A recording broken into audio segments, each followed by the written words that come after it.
hijau perbukitan tinggi, ada surga. Assalamualaikum warahmatullahi wabarakatuh.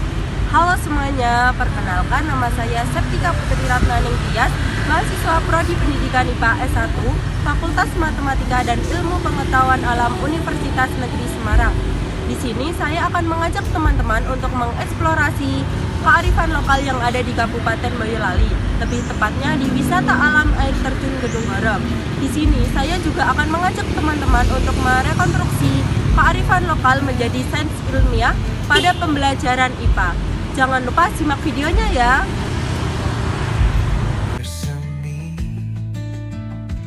Mari temukan damai di sini, di antara aliran sungai menyambut harmoni. Langkah kecil membawa arti besar. Gedung Goro tempat hati bersandar. Embun pagi membasuh luka lama. Di lereng Gunung Merapi dan Merbabu, terhambar sebuah wilayah yang kaya akan sejarah dan legenda, Kabupaten Boyolali. Bukan sekedar kota susu atau jalur pendakian, tetapi tanah yang menyimpan kisah-kisah kuno penuh makna. Salah satunya, kisahnya bermulai dari perjalanan Ki Ageng Pandanarang, seorang tokoh bijak yang juga dikenal sebagai Tumenggung Noto Projo. Saat berkelana menuju Gunung Jabalakat, beliau beristirahat di sebuah batu besar. Di sanalah terlontar kalimat lirih dari bibirnya, "Baya wis lali wong iki," yang artinya sudah lupakan orang ini. Dari ucapan itulah tempat itu kemudian disebut Boyolali. Berasal dari kata Baya wis lali, sebuah nama yang kini melekat erat pada kota yang sejuk dan asri. Halo semua, saat ini saya sudah berada di Desa Mbolo, Kecamatan Wonosegoro, Kabupaten Boyolali. Yuk simak terus videonya. Tak jauh dari legenda Boyolali, di wilayah utara Boyolali yaitu Kecamatan Wonosegoro, terdapat sebuah surga tersembunyi. Namanya air terjun Gedung Goro di Desa Mbolo. Tempat ini dinamai dari kata kedung yang berarti kolam atau cekungan dalam di sungai, dan goro yang diyakini merujuk pada bentuk atau gerakan arus deras yang menghantam dasar gedung. Air terjun ini tidak hanya menyuguhkan panorama yang memukau, tetapi juga menyimpan nuansa mistis yang kerap muncul dalam cerita warga sekitar. Konon, tempat ini dahulu dianggap angker, namun kini menjadi destinasi wisata yang menenangkan jiwa. Merangkul hati dalam aroma. Halo semuanya, saat ini saya sudah berada di wisata alam air terjun Gedung Goro yang berada di Kabupaten Boyolali.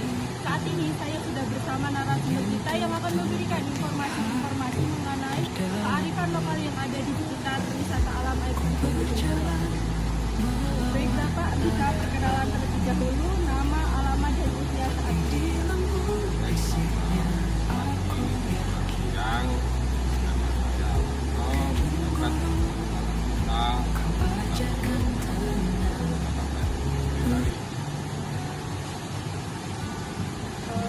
Baik, untuk sejarah dan asal usul air terjun Gedung Goro sendiri itu bagaimana Bapak? Apakah ada makna tersendiri di balik nama Gedung Goro?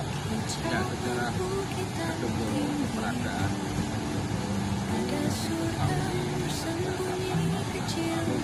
itu yang tani, hutan, ladang, ada hewan, ada gedung Goro,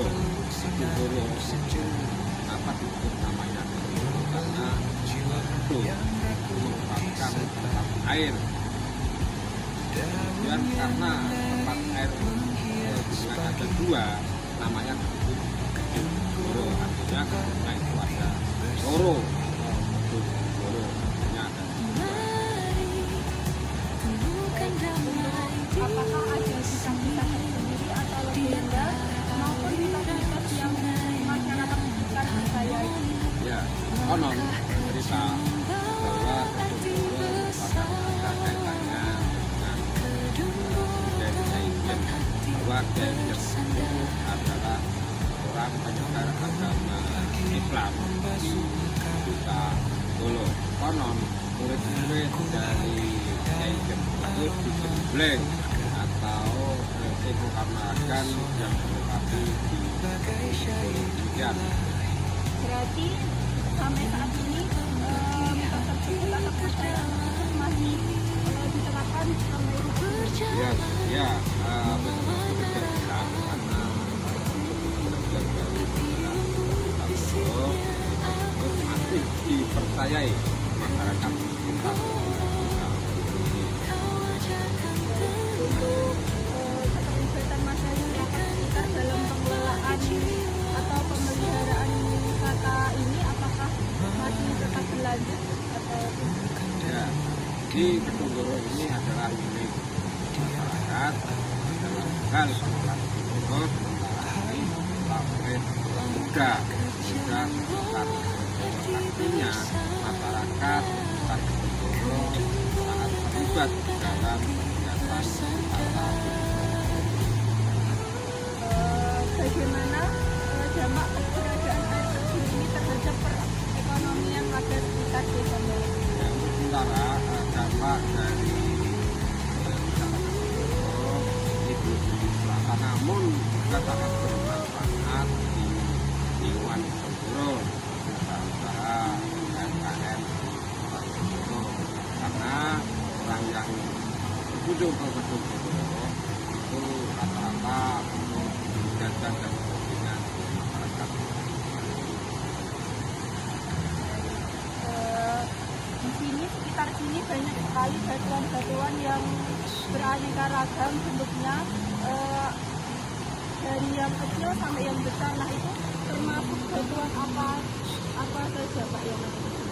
Batuan tersebut, keberadaan batuan itu seperti yang dilihat ini juga dulu sudah ada batuan tersebut, tapi sudah ditemukan Kedung Goro itu batuan tidak berubah seperti saat ini, karena ini jenis batuan yang bernama Malilah saat ini. Jadi kalau namanya saya tidak tahu batu apa, dan batu ini terbentuk sejak zaman dulu, sejak Sun, namun keberadaannya sudah ada sejak dulu seperti ini, sejak berubah.